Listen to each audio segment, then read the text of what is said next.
Let the assemblies be annual, with a president only, the representation more equal, their business wholly domestic, and subject to the authority of a continental Congress. Let each colony be divided into 6, 8, or 10 convenient districts, each district to send a proper number of delegates to Congress, so that each colony send at least 30. The whole number in Congress will be at least 390. Each Congress to sit and to choose a president by the following method. When the delegates are met, let a colony be taken from the whole 13 colonies by lot, after which let the whole Congress choose by ballot a president from out of the delegates of that province. In the next Congress, let a colony be taken by lot from 12 only, omitting that colony from which the president was taken in the former Congress, and so proceeding on till the whole 13 shall have had their proper rotation. And in order that nothing may pass into a law but what is satisfactorily just, not less than 3/5 of the Congress to be called a majority. He that will promote discord under a government so equally formed as this would have joined Lucifer in his revolt. But as there is a peculiar delicacy from whom or in what manner this business must first arise, and as it seems most agreeable and consistent that it should come from some intermediate body between the governed and the governors, that is, between the Congress and the people, let a continental conference be held in the following manner, and for the following purpose. A committee of 26 members of Congress, namely, 2 for each colony, 2 members from each house of assembly or provincial convention, and 5 representatives of the people at large, to be chosen in the capital city or town of each province, for and in behalf of the whole province, by as many qualified voters as shall think proper to attend from all parts of the province for that purpose. Or, if more convenient, the representatives may be chosen in 2 or 3 of the most populous parts thereof. In this conference, thus assembled, will be united the 2 grand principles of business, knowledge and power. The members of Congress, assemblies, or conventions, by having had experience in national concerns, will be able and useful counselors, and the whole, being empowered by the people, will have a truly legal authority. The conferring members being met, let their business be to frame a continental charter, or charter of the United Colonies, answering to what is called the Magna Carta of England, fixing the number and manner of choosing members of Congress, members of Assembly, with their date of sitting, and drawing the line of business and jurisdiction between them, always remembering that our strength is continental, not provincial, securing freedom and property to all men, and above all things, the free exercise of religion, according to the dictates of conscience, with such other matters as is necessary for a charter to contain. Immediately after which, the said conference to dissolve, and the bodies which shall be chosen conformable to the said charter, to be the legislators and governors of this continent for the time being, whose peace and happiness may God preserve. Amen. Should any body of men be hereafter delegated for this or some similar purpose, I offer them the following extracts from that wise observer on governments, Dragonetti. The science, says he, of the politician consists in fixing the true point of happiness and freedom. Those men would deserve the gratitude of ages who should discover a mode of government that contained the greatest sum of individual happiness, with the least national expense. Dragonetti on Virtue and Rewards. But where, says some, is the King of America? I'll tell you, friend, he reigns above, and doth not make havoc of mankind like the royal brute of Britain. Yet that we may not appear to be defective even in earthly honors, let a day be solemnly set apart for proclaiming the charter. Let it be brought forth placed on the divine law, the word of God. Let a crown be placed thereon, by which the world may know that so far we approve of monarchy, that in America the law is king. For as in absolute governments the king is law, so in free countries the law ought to be king, and there ought to be no other. But lest any ill use should afterwards arise, let the crown at the conclusion of the ceremony be demolished, and scattered among the people whose right it is. A government of our own is our natural right, And when a man seriously reflects on the precariousness of human affairs, he will become convinced that it is infinitely wiser and safer to form a constitution of our own in a cool, deliberate manner while we have it in our power, than to trust such an interesting event to time and chance. If we omit it now, some Massanello may hereafter arise, who, laying hold of popular disquietudes, may collect together the desperate and the discontented, and by assuming to themselves the powers of government, may sweep away the liberties of the continent like a deluge. Should the government of America return again into the hands of Britain, the tottering situation of things will be a temptation for some desperate adventurer to try his fortune, and in such a case, what relief can Britain give? Ere she could hear the news, the fatal business might be done, and ourselves suffering like the wretched Britons under the oppression of the conqueror. Ye that oppose independence now, ye know not what ye do. Ye are opening a door to eternal tyranny by keeping vacant the seat of government. There are thousands and tens of thousands who would think it glorious to expel from the continent that barbarous and hellish power which hath stirred up the Indians and Negroes to destroy us. The cruelty hath a double guilt. It is dealing brutally by us, and treacherously by them. To talk of friendship with those in whom our reason forbids us to have faith, and our affections wounded through 1,000 pores instruct us to detest, is madness and folly. Every day wears out the little remains of kindred between us and them. And can there be any reason to hope that as the relationship expires, the affection will increase, or that we shall agree better when we have 10 times more and greater concerns to quarrel over than ever? Ye that tell us of harmony and reconciliation, can ye restore to us the time that is past? Can ye give to prostitution its former innocence? Neither can ye reconcile Britain and America. The last cord now is broken. The people of England are presenting addresses against us. There are injuries which nature cannot forgive. She would cease to be nature if she did. As well can the lover forgive the ravisher of his mistress, as the continent forgive the murders of Britain. The Almighty hath implanted in us these inextinguishable feelings for good and wise purposes. They are the guardians of his image in our hearts. They distinguish us from the herd of common animals. The social compact would dissolve, and justice be extirpated the earth, or have only a casual existence, were we callous to the touches of affection. The robber and the murderer would often escape unpunished, did not the injuries which our tempers sustain provoke us into justice. O ye that love mankind, ye that dare oppose not only the tyranny but the tyrant, stand forth. Every spot of the old world is overrun with oppression. Freedom hath been hunted round the globe. Asia and Africa have long expelled her. Europe regards her like a stranger, and England hath given her warning to depart. Oh, receive the fugitive, and prepare in time an asylum for mankind. Of the present ability of America, with some miscellaneous reflections.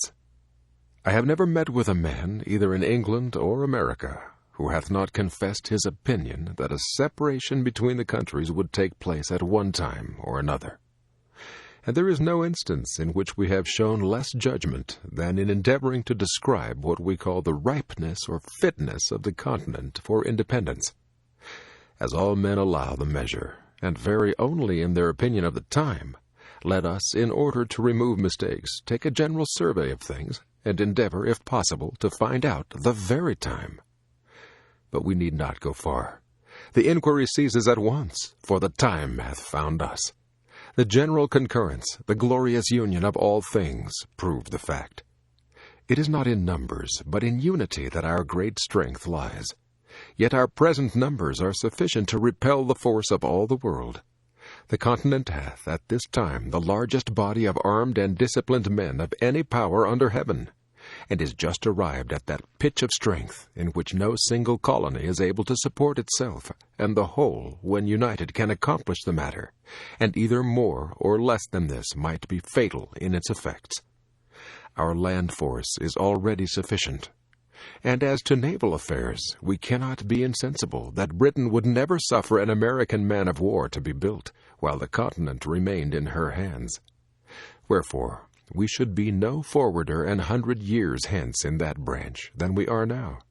But the truth is, we should be less so, because the timber of the country is every day diminishing, and that which will remain at last will be far off and difficult to procure.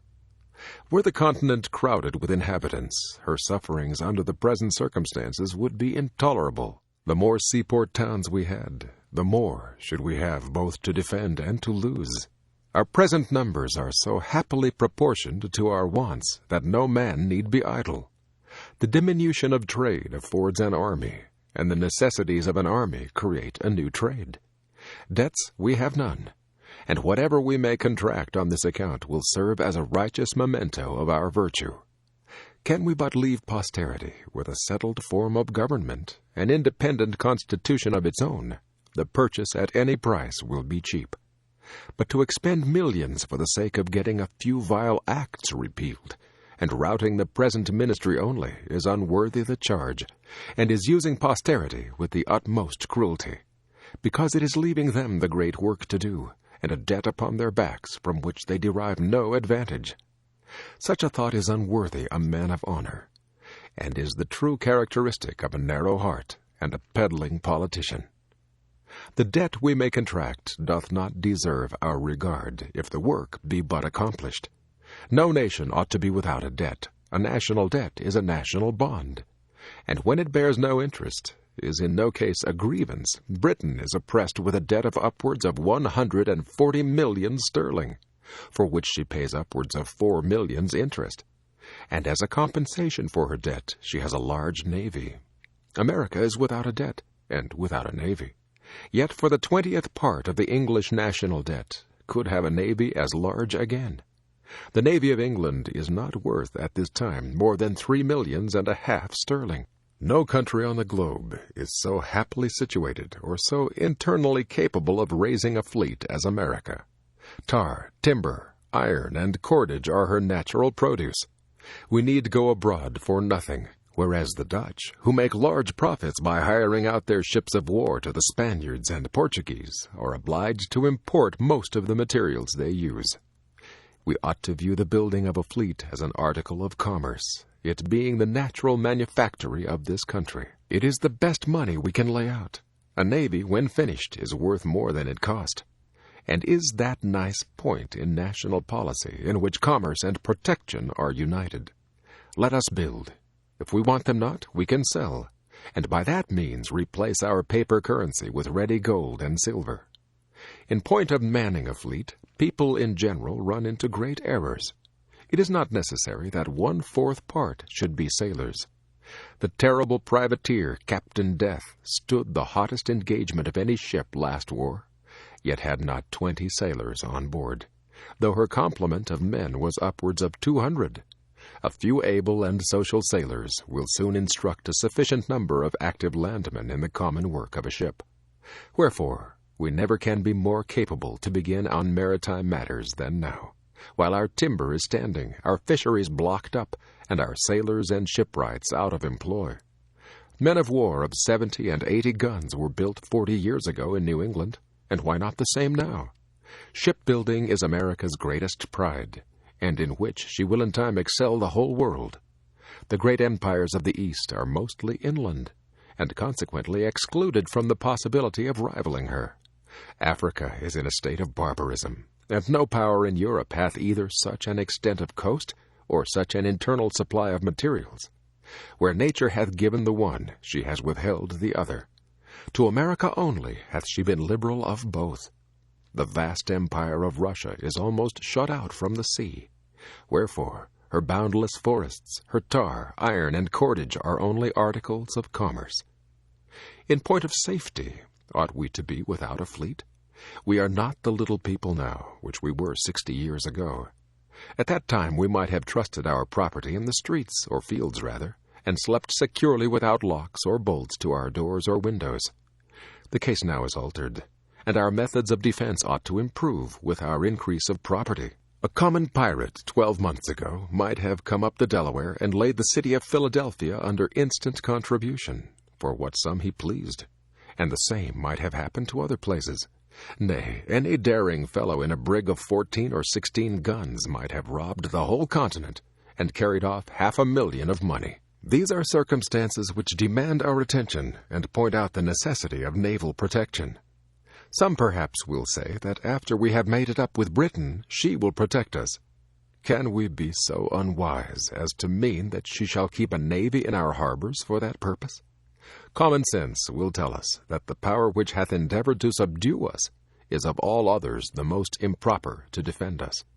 Conquest may be effected under the pretense of friendship, and ourselves, after a long and brave resistance, be at last cheated into slavery. And if her ships are not to be admitted into our harbors, I would ask, how is she to protect us?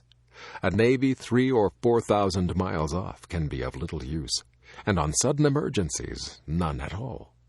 Wherefore, if we must hereafter protect ourselves, why not do it for ourselves? Why do it for another? The English list of ships of war is long and formidable, but not a tenth part of them are at any one time fit for service, numbers of them not in being.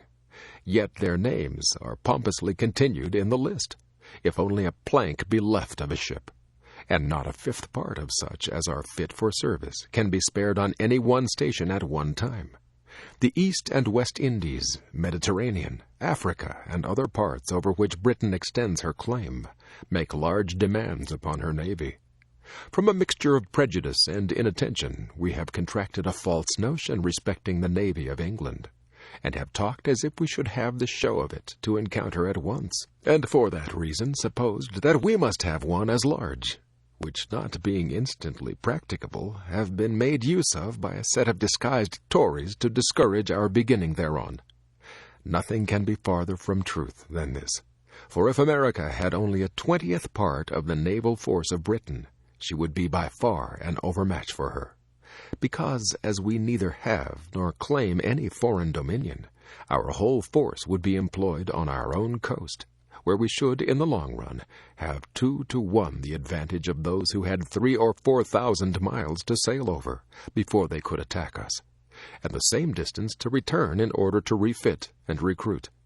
And although Britain, by her fleet, hath a check over our trade to Europe, we have as large a one over her trade to the West Indies, which, by laying in the neighborhood of the continent, is entirely at its mercy.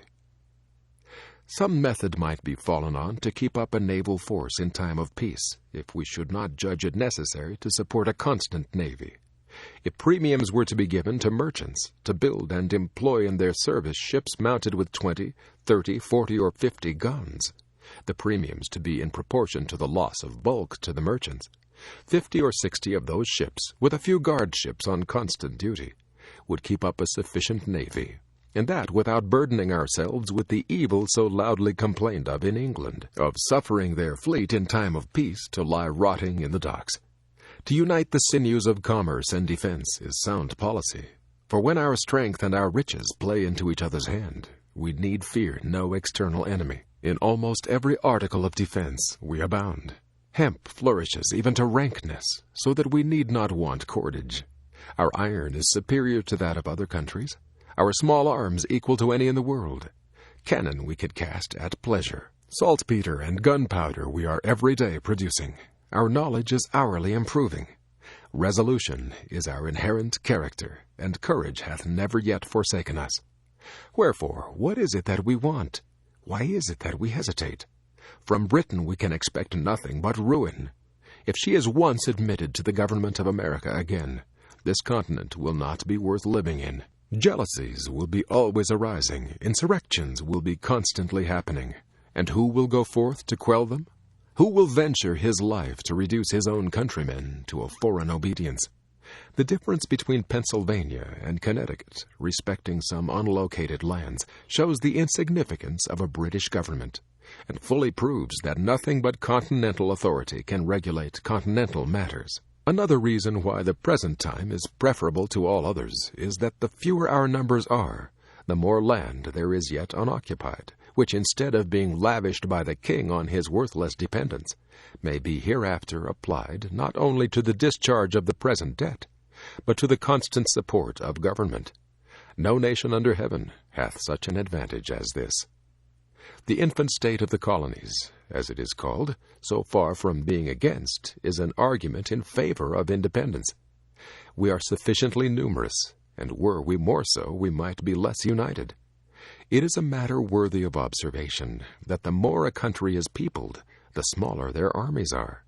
In military numbers, the ancients far exceeded the moderns, and the reason is evident. For trade being the consequence of population, men become too much absorbed thereby to attend to anything else. Commerce diminishes the spirit both of patriotism and military defense, and history sufficiently informs us that the bravest achievements were always accomplished in the non-age of a nation. With the increase of commerce, England hath lost its spirit. The city of London, notwithstanding its numbers, submits to continued insults with the patience of a coward. The more men have to lose, the less willing are they to venture. The rich are in general slaves to fear, and submit to courtly power with the trembling duplicity of a spaniel. Youth is the seed-time of good habits, as well in nations as in individuals. It might be difficult, if not impossible, to form the continent into one government half a century hence. The vast variety of interests, occasioned by an increase of trade and population, would create confusion. Colony would be against colony. Each being able might scorn each other's assistance, and while the proud and foolish gloried in their little distinctions, the wise would lament that the union had not been formed before. Wherefore, the present time is the true time for establishing it. The intimacy which is contracted in infancy, and the friendship which is formed in misfortune, are, of all others, the most lasting and unalterable. Our present union is marked with both these characters. We are young, and we have been distressed, but our concord hath withstood our troubles, and fixes a memorable era for posterity to glory in. The present time, likewise, is that peculiar time which never happens to a nation but once, namely, the time of forming itself into a government. Most nations have let slip the opportunity, and by that means have been compelled to receive laws from their conquerors instead of making laws for themselves. First, they had a king, and then a form of government, whereas the articles or charter of government should be formed first, and men delegated to execute them afterward.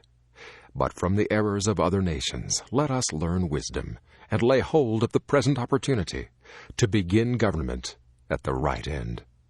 When William the Conqueror subdued England, he gave them law at the point of the sword, and until we consent that the seat of government in America be legally and authoritatively occupied, we shall be in danger of having it filled by some fortunate ruffian, who may treat us in the same manner, and then where will be our freedom, where our property? As to religion, I hold it to be the indispensable duty of all government to protect all conscientious professors thereof, and I know of no other business which government hath to do therewith.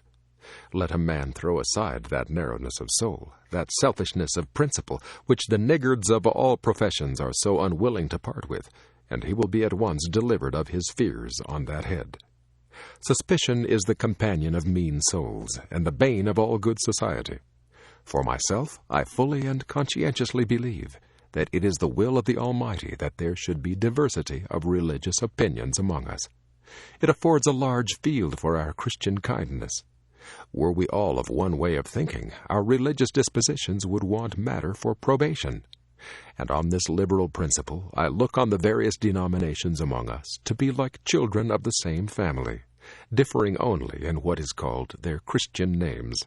I threw out a few thoughts on the propriety of a continental charter, for I only presume to offer hints, not plans.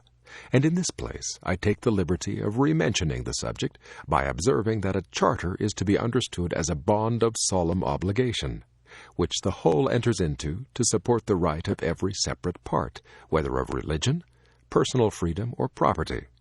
A firm bargain and a right reckoning make long friends. In a former page I likewise mentioned the necessity of a large and equal representation, and there is no political matter which more deserves our attention. A small number of electors or a small number of representatives are equally dangerous. But if the number of the representatives be not only small but unequal, the danger is increased. As an instance of this, I mention the following. When the Associators' petition was before the House of Assembly of Pennsylvania, 28 members only were present. All the Bucks County members, being 8, voted against it, and had 7 of the Chester members done the same, this whole province had been governed by 2 counties only. And this danger it is always exposed to. The unwarrantable stretch, likewise, which that House made in their last sitting to gain an undue authority over the delegates of that province, ought to warn the people at large how they trust power out of their own hands. A set of instructions for the delegates were put together, which in point of sense and business would have dishonored a schoolboy, and after being approved by a very few without doors, were carried into the House, and there passed in behalf of the whole colony. Whereas, did the whole colony know with what ill will that House hath entered on some necessary public measures, they would not hesitate a moment to think them unworthy of such a trust. Immediate necessity makes many things convenient, which, if continued, would grow into oppression. Expedience and right are different things.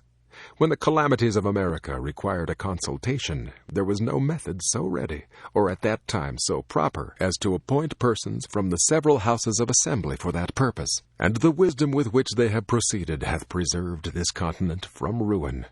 But as it is more than probable that we shall never be without a Congress, every well-wisher to good order must own that the mode for choosing members of that body deserves consideration.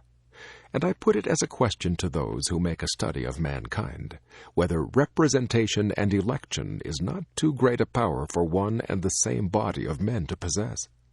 When we are planning for posterity, we ought to remember that virtue is not hereditary. It is from our enemies that we often gain excellent maxims, and are frequently surprised into reason by their mistakes. Mr. Cornwall, one of the Lords of the Treasury, treated the petition of the New York Assembly with contempt, because that House, he said, consisted but of 26 members, which trifling number, he argued, could not with decency be put for the whole. We thank him for his involuntary honesty. To conclude, however strange it may appear to some, or however unwilling they may be to think so, matters not. But many strong and striking reasons may be given to show that nothing can settle our affairs so expeditiously as an open and determined declaration for independence, some of which are: first, it is the custom of nations, when any two are at war, for some other powers not engaged in the quarrel to step in as mediators, and to bring about the preliminaries of a peace.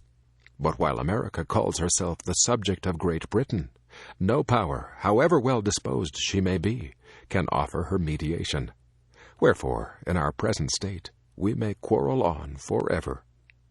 Secondly, it is unreasonable to suppose that France or Spain will give us any kind of assistance, if we mean only to make use of that assistance for the purpose of repairing the breach and strengthening the connection between Britain and America, because those powers would be sufferers by the consequences. Thirdly, while we profess ourselves the subjects of Britain, we must, in the eyes of foreign nations, be considered as rebels. The precedent is somewhat dangerous to their peace, for men to be in arms under the name of subjects. We, on the spot, can solve the paradox, but to unite resistance and subjection requires an idea much too refined for common understanding. Fourthly, were a manifesto to be published and dispatched to foreign courts, setting forth the miseries we have endured and the peaceable methods we have ineffectually used for redress, declaring at the same time that, not being able any longer to live happily or safely under the cruel disposition of the British court, we had been driven to the necessity of breaking off all connections with her, at the same time assuring all such courts of our peaceable disposition towards them, and of our desire of entering into trade with them. Such a memorial would produce more good effects to this continent than if a ship were freighted with petitions to Britain. Under our present denomination of British subjects, we can neither be received nor heard abroad. The custom of all courts is against us, and will be so until by an independence we take rank with other nations. These proceedings may at first appear strange and difficult, but, like all other steps which we have already passed over, will in a little time become familiar and agreeable. And until an independence is declared, the continent will feel itself like a man who continues putting off some unpleasant business from day to day, yet knows it must be done, hates to set about it, wishes it over, and is continually haunted with the thoughts of its necessity. Appendix. Since the publication of the first edition of this pamphlet, or rather on the same day on which it came out, the King's Speech made its appearance in this city. Had the spirit of prophecy directed the birth of this production, it could not have brought it forth at a more seasonable juncture or a more necessary time. The bloody-mindedness of the one showed the necessity of pursuing the doctrine of the other. Men read by way of revenge, and the speech, instead of terrifying, prepared a way for the manly principles of independence. Ceremony, and even silence from whatever motive they may arise, have a hurtful tendency when they give the least degree of countenance to base and wicked performances. Wherefore, if this maxim be admitted, it naturally follows that the King's Speech, as being a piece of finished villainy, deserved and still deserves a general execration both by the Congress and the people. Yet, as the domestic tranquillity of a nation depends greatly on the chastity of what may properly be called national manners, it is often better to pass some things over in silent disdain than to make use of such new methods of dislike as might introduce the least innovation on that guardian of our peace and safety. And perhaps it is chiefly owing to this prudent delicacy that the King's Speech hath not before now suffered a public execution. The speech, if it may be called one, is nothing better than a wilful, audacious libel against the truth, the common good, and the existence of mankind, and is a formal and pompous method of offering up human sacrifices to the pride of tyrants. But this general massacre of mankind is one of the privileges and the certain consequence of kings. For as nature knows them not, they know not her. And although they are beings of our own creating, they know not us, and are become the gods of their creators. The speech hath one good quality, which is that it is not calculated to deceive, neither can we, even if we would, be deceived by it. Brutality and tyranny appear on the face of it. It leaves us at no loss, and every line convinces, even in the moment of reading, that he who hunts the woods for prey, the naked and untutored Indian, is less a savage than the King of Britain. Sir John Dalrymple, the putative father of a whining Jesuitical piece fallaciously called The Address of the People of England to the Inhabitants of America, hath, perhaps from a vain supposition that the people here were to be frightened at the pomp and description of a king, given, though very unwisely on his part, the real character of the present one. But, says this writer, if you are inclined to pay compliments to an administration, which we do not complain of, meaning the Marquis of Rockingham's at the repeal of the Stamp Act, it is very unfair in you to withhold them from that prince by whose nod alone they were permitted to do anything. This is Toryism with a witness. Here is idolatry even without a mask. And he who can calmly hear and digest such doctrine hath forfeited his claim to rationality, an apostate from the order of manhood, and ought to be considered as one who hath not only given up the proper dignity of man, but sunk himself beneath the rank of animals, and contemptibly crawl through the world like a worm. However, it matters very little now what the King of England either says or does. He hath wickedly broken through every moral and human obligation, trampled nature and conscience beneath his feet, and by a steady and constitutional spirit of insolence and cruelty procured for himself an universal hatred. It is now the interest of America to provide for herself. She hath already a large and young family, whom it is more her duty to take care of than to be granting away her property to support a power who is become a reproach to the names of men and Christians. Ye, whose office it is to watch over the morals of a nation, of whatsoever sect or denomination ye are of, as well as ye who are more immediately the guardians of the public liberty, if ye wish to preserve your native country uncontaminated by European corruption, ye must in secret wish a separation. But leaving the moral part to private reflection, I shall chiefly confine my farther remarks to the following heads. First, that it is the interest of America to be separated from Britain. Secondly, which is the easiest and most practicable plan, reconciliation or independence, with some occasional remarks. In support of the first, I could, if I judged it proper, produce the opinion of some of the ablest and most experienced men on this continent, and whose sentiments on that head are not yet publicly known. It is in reality a self-evident position. For no nation in a state of foreign dependence, limited in its commerce, and cramped and fettered in its legislative powers, can ever arrive at any material eminence. America doth not yet know what opulence is, and although the progress which she hath made stands unparalleled in the history of other nations, it is but childhood compared with what she would be capable of arriving at, had she, as she ought to have, the legislative powers in her own hands. England is, at this time, proudly coveting what would do her no good were she to accomplish it, and the continent hesitating on a matter which will be her final ruin if neglected. It is the commerce, and not the conquest of America, by which England is to be benefited, and that would in a great measure continue, were the countries as independent of each other as France and Spain, because in many articles neither can go to a better market. But it is the independence of this country on Britain or any other which is now the main and only object worthy of contention, and which, like all other truths discovered by necessity, will appear clearer and stronger every day.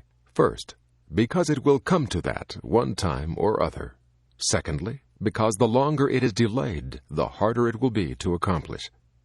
I have frequently amused myself, both in public and private companies, with silently remarking the specious errors of those who speak without reflecting. And among the many which I have heard, the following seems the most general, namely, that had this rupture happened 40 or 50 years hence, instead of now, the continent would have been more able to have shaken off the dependence. To which I reply that our military ability at this time arises from the experience gained in the last war, and which in 40 or 50 years' time would have been totally extinct. The continent would not, by that time, have had a general or even a military officer left, and we, or those who may succeed us, would have been as ignorant of martial matters as the ancient Indians. And this single position, closely attended to, will unanswerably prove that the present time is preferable to all others. The argument turns thus. At the conclusion of the last war, we had experience, but wanted numbers, and 40 or 50 years hence we should have numbers without experience. Wherefore, the proper point of time must be some particular point between the two extremes, in which a sufficiency of the former remains, and a proper increase of the latter is obtained. And that point of time is the present time. The reader will pardon this digression, as it does not properly come under the head I first set out with, and to which I again return by the following position, namely, should affairs be patched up with Britain, and she to remain the governing and sovereign power of America, which, as matters are now circumstanced, is giving up the point entirely, we shall deprive ourselves of the very means of sinking the debt we have, or may contract. The value of the back lands, which some of the provinces are clandestinely deprived of by the unjust extension of the limits of Canada, valued only at £5 sterling per 100 acres, amount to upwards of 25 millions, Pennsylvania currency, and the quit rents at 1 penny sterling per acre to 2 millions yearly. It is by the sale of those lands that the debt may be sunk, without burthen to any, and the quit rent reserved thereon will always lessen, and in time will wholly support the yearly expense of government. It matters not how long the debt is in paying, so that the lands, when sold, be applied to the discharge of it, and for the execution of which the Congress for the time being will be the continental trustees.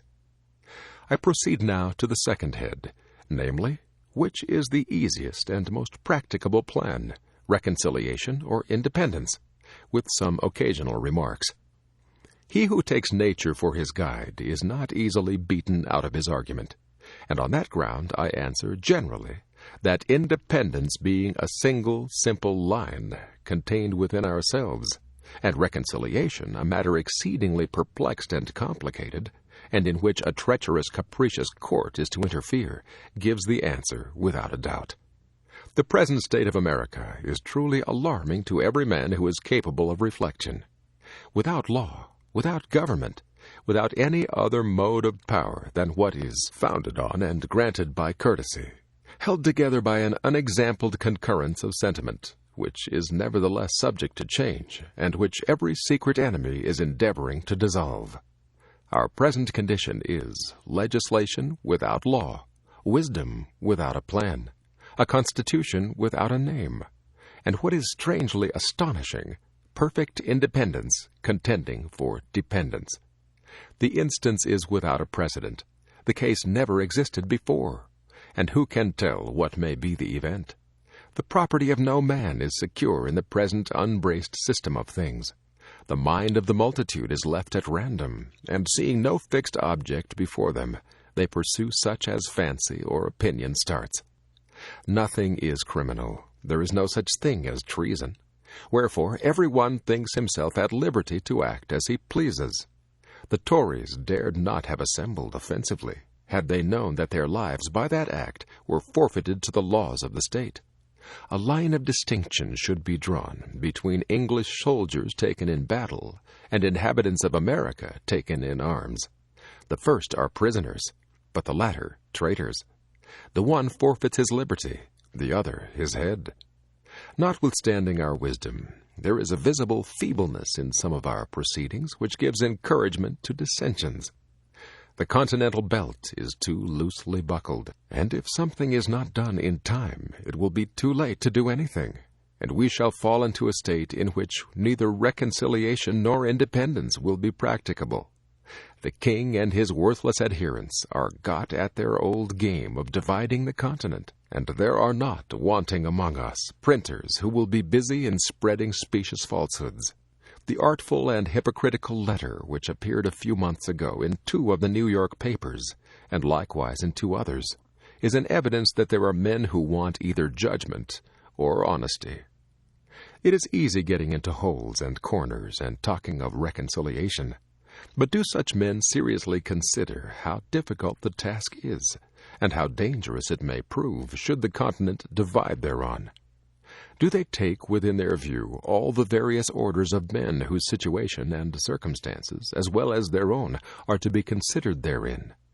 Do they put themselves in the place of the sufferer, whose all is already gone, and of the soldier who hath quitted all for the defense of his country? If their ill-judged moderation be suited to their own private situations only, regardless of others, the event will convince them that they are reckoning without their host. Put us, say some, on the footing we were on in 63, to which I answer, the request is not now in the power of Britain to comply with, neither will she propose it. But if it were, and even should be granted, I ask, as a reasonable question, by what means is such a corrupt and faithless court to be kept to its engagements? Another parliament, nay, even the present, may hereafter repeal the obligation, on the pretense of its being violently obtained or unwisely granted. And in that case, where is our redress? No going to law with nations. Cannons are the barristers of crowns, and the sword not of justice but of war decides the suit. To be on the footing of 63, it is not sufficient that the laws only be put on the same state, but that our circumstances likewise be put on the same state, our burnt and destroyed towns repaired or built up, our private losses made good, our public debts, contracted for defense, discharged. Otherwise we shall be millions worse than we were at that enviable period. Such a request, had it been complied with a year ago, would have won the heart and soul of the continent. But now it is too late.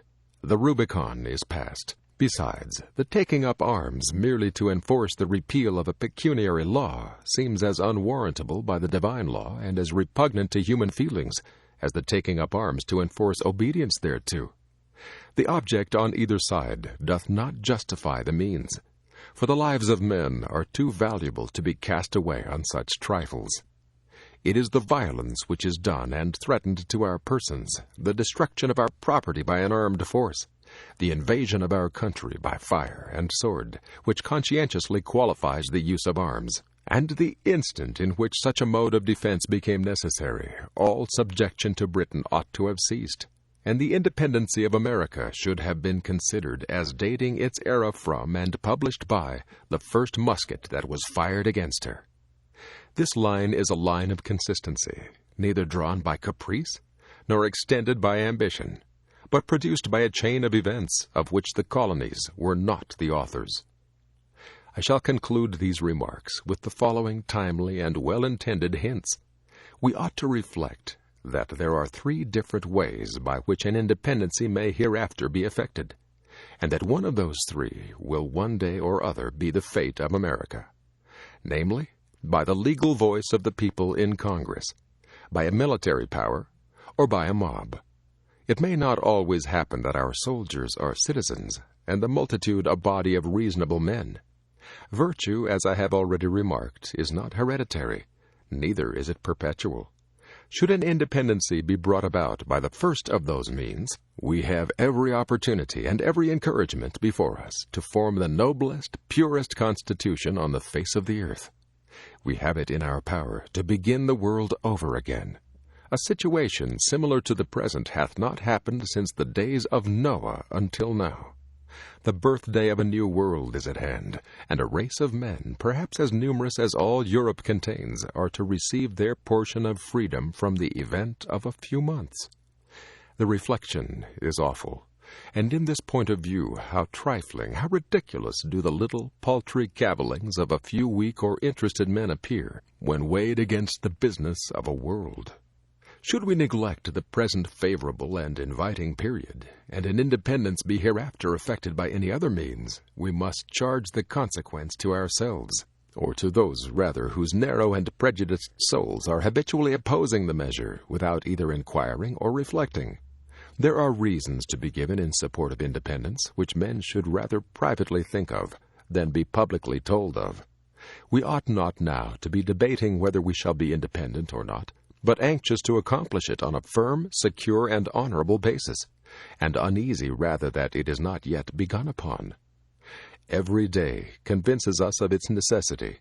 Even the Tories, if such beings yet remain among us, should, of all men, be the most solicitous to promote it. For as the appointment of committees at first protected them from popular rage, so a wise and well-established form of government will be the only certain means of continuing it securely to them. Wherefore, if they have not virtue enough to be Whigs, they ought to have prudence enough to wish for independence. In short, independence is the only bond that can tie and keep us together. We shall then see our object, and our ears will be legally shut against the schemes of an intriguing as well as a cruel enemy. We shall then, too, be on a proper footing to treat with Britain, for there is reason to conclude that the pride of that court will be less hurt by treating with the American states for terms of peace than with those whom she denominates rebellious subjects for terms of accommodation. It is our delaying it that encourages her to hope for conquest, and our backwardness tends only to prolong the war, as we have, without any good effect therefrom, withheld our trade to obtain a redress of our grievances. Let us now try the alternative, by independently redressing them ourselves, and then offering to open up the trade. The mercantile and reasonable part in England will still be with us, because peace with trade is preferable to war without it, and if this offer be not accepted, other courts may be applied to. On these grounds I rest the matter, and as no offer hath yet been made to refute the doctrine contained in the former editions of this pamphlet, it is a negative proof that either the doctrine cannot be refuted, or that the party in favor of it are too numerous to be opposed. Wherefore, instead of gazing at each other with suspicious or doubtful curiosity, let each of us hold out to his neighbor the hearty hand of friendship, and unite in drawing a line, which, like an act of oblivion, shall bury in forgetfulness every former dissension. Let the names of Whig and Tory be extinct, and let none other be heard among us than those of a good citizen, an open and resolute friend, and a virtuous supporter of the rights of mankind, and of the free and independent states of America. To the representatives of the religious society of the people called Quakers, or to so many of them as were concerned in publishing a late piece entitled The Ancient Testimony and Principles of the People Called Quakers Renewed with Respect to the King and Government, and touching the commotions now prevailing in these and other parts of America, addressed to the people in general. The writer of this is one of those few who never dishonors religion either by ridiculing or cavilling at any denomination whatsoever. To God, and not to man, are all men accountable on the score of religion. Wherefore, this epistle is not so properly addressed to you as a religious, but as a political body, dabbling in matters which the professed quietude of your principles instruct you not to meddle with. As you have, without a proper authority for doing so, put yourselves in the place of the whole body of the Quakers. So, the writer of this, in order to be on an equal rank with yourselves, is under the necessity of putting himself in the place of all those who approve the very writings and principles against which your testimony is directed. And he hath chosen this singular situation, in order that you might discover in him that presumption of character which you cannot see in yourselves. For neither he nor you can have any claim or title to political representation. When men have departed from the right way, it is no wonder that they stumble and fall. And it is evident from the manner in which ye have managed your testimony that politics, as a religious body of men, is not your proper walk. For however well adapted it might appear to you, it is nevertheless a jumble of good and bad put unwisely together, and the conclusion drawn therefrom both unnatural and unjust. The first 2 pages, and the whole doth not make 4, we give you credit for, and expect the same civility from you, because the love and desire of peace is not confined to Quakerism. It is the natural as well the religious wish of all denominations of men. And on this ground, as men laboring to establish an independent constitution of our own, do we exceed all others in our hope, end, and aim. Our plan is peace forever. We are tired of contention with Britain, and can see no real end to it but in a final separation. We act consistently, because for the sake of introducing an endless and uninterrupted peace, do we bear the evils and burthens of the present day. We are endeavoring, and will steadily continue to endeavor, to separate and dissolve a connection which hath already filled our land with blood, and which, while the name of it remains, will be the fatal cause of future mischiefs to both countries. We fight neither for revenge nor conquest, neither from pride nor passion. We are not insulting the world with our fleets and armies, nor ravaging the globe for plunder. Beneath the shade of our own vines are we attacked. In our own houses and on our own lands is the violence committed against us. We view our enemies in the character of highwaymen and housebreakers, and having no defense for ourselves in the civil law, are obliged to punish them by the military one, and apply the sword in the very case where you have before now applied the halter. Perhaps we feel for the ruined and insulted sufferers in all and every part of the continent, with a degree of tenderness which hath not yet made its way into some of your bosoms. But be ye sure that ye mistake not the cause and ground of your testimony. Call not coldness of soul religion, nor put the bigot in the place of the Christian.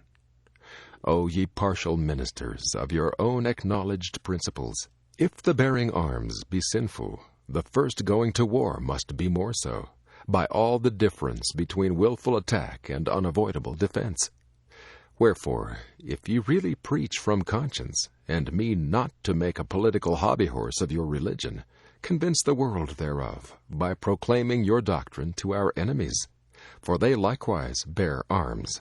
Give us proof of your sincerity by publishing it at St. James's, to the commanders-in-chief at Boston, to the admirals and captains who are piratically ravaging our coasts, and to all the murdering miscreants who are acting in authority under him whom ye profess to serve. Had ye the honest soul of Barclay, ye would preach repentance to your king.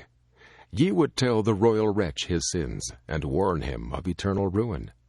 Ye would not spend your partial invectives against the injured and the insulted only, but, like faithful ministers, would cry aloud and spare none. Say not that ye are persecuted, neither endeavor to make us the authors of that reproach which ye are bringing upon yourselves. For we testify unto all men that we do not complain against you because ye are Quakers, but because ye pretend to be and are not Quakers. Alas, it seems by the particular tendency of some part of your testimony, and other parts of your conduct, as if all sin was reduced to and comprehended in the act of bearing arms, and that by the people only. Ye appear to us to have mistaken party for conscience, because the general tenor of your actions wants uniformity. And it is exceedingly difficult for us to give credit to many of your pretended scruples, because we see them made by the same men, who in the very instant that they are exclaiming against the mammon of this world, are nevertheless hunting after it with a step as steady as time, and an appetite as keen as death. The quotation which ye have made from Proverbs in the 3rd page of your testimony, that when a man's ways please the Lord, he maketh even his enemies to be at peace with him, is very unwisely chosen on your part, because it amounts to a proof that the king's ways, whom ye are so desirous of supporting, do not please the Lord, otherwise his reign would be in peace. I now proceed to the latter part of your testimony, and that for which all the foregoing seems only an introduction, namely, it hath ever been our judgment and principle, since we were called to profess the light of Christ Jesus, manifested in our consciences unto this day, that the setting up and putting down kings and governments is God's peculiar prerogative, for causes best known to himself, and that it is not our business to have any hand or contrivance therein, nor to be busybodies above our station, much less to plot and contrive the ruin or overturn of any of them, but to pray for the king and safety of our nation, and good of all men, that we may live a peaceable and quiet life in all godliness and honesty under the government which God is pleased to set over us. If these are really your principles, why do ye not abide by them? Why do ye not leave that which ye call God's work to be managed by himself? These very principles instruct you to wait with patience and humility for the event of all public measures, and to receive that event as the divine will towards you. Wherefore, what occasion is there for your political testimony, if you fully believe what it contains? And the very publishing it proves that either ye do not believe what ye profess, or have not virtue enough to practice what ye believe. The principles of Quakerism have a direct tendency to make a man the quiet and inoffensive subject of any and every government which is set over him. And if the setting up and putting down of kings and governments is God's peculiar prerogative, he most certainly will not be robbed thereof by us. Wherefore, the principle itself leads you to approve of everything which ever happened, or may happen, to kings as being his work. Oliver Cromwell thanks you. Charles, then, died not by the hands of man, and should the present proud imitator of him come to the same untimely end, the writers and publishers of the testimony are bound by the doctrine it contains to applaud the fact. Kings are not taken away by miracles, neither are changes in governments brought about by any other means than such as are common and human, and such as we are now using. Even the dispersion of the Jews, though foretold by our Savior, was effected by arms. Wherefore, as ye refuse to be the means on one side, ye ought not to be meddlers on the other, but to wait the issue in silence.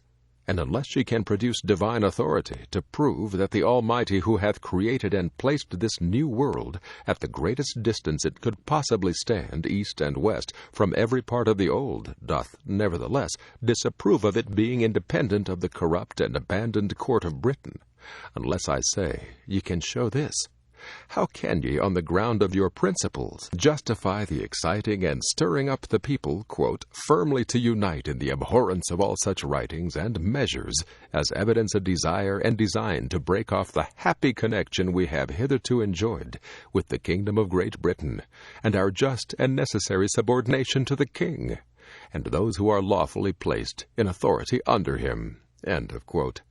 What a slap of the face is here!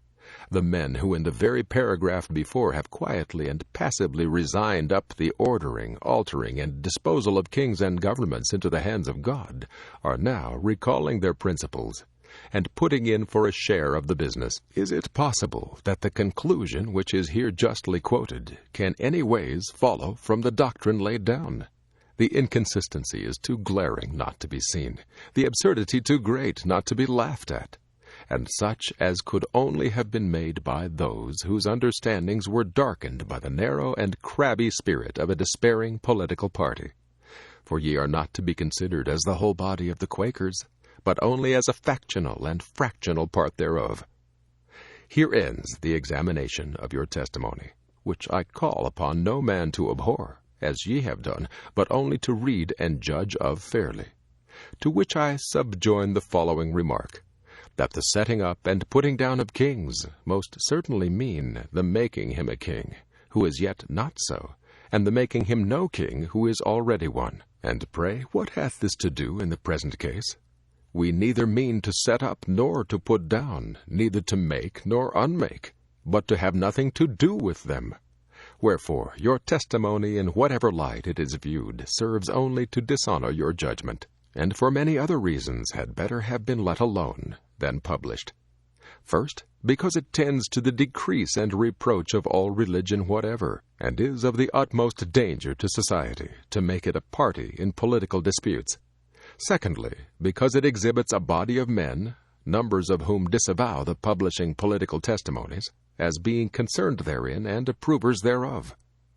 Thirdly, because it hath a tendency to undo that continental harmony and friendship which yourselves by your late liberal and charitable donations hath lent a hand to establish, and the preservation of which is of the utmost consequence to us all. And here, without anger or resentment, I bid you farewell, sincerely wishing that as men and Christians ye may always fully and uninterruptedly enjoy every civil and religious right, and be in your turn the means of securing it to others, but that the example which ye have unwisely set of mingling religion with politics may be disavowed and reprobated by every inhabitant of America. This has been a presentation of freeaudio.org. Thank you for listening.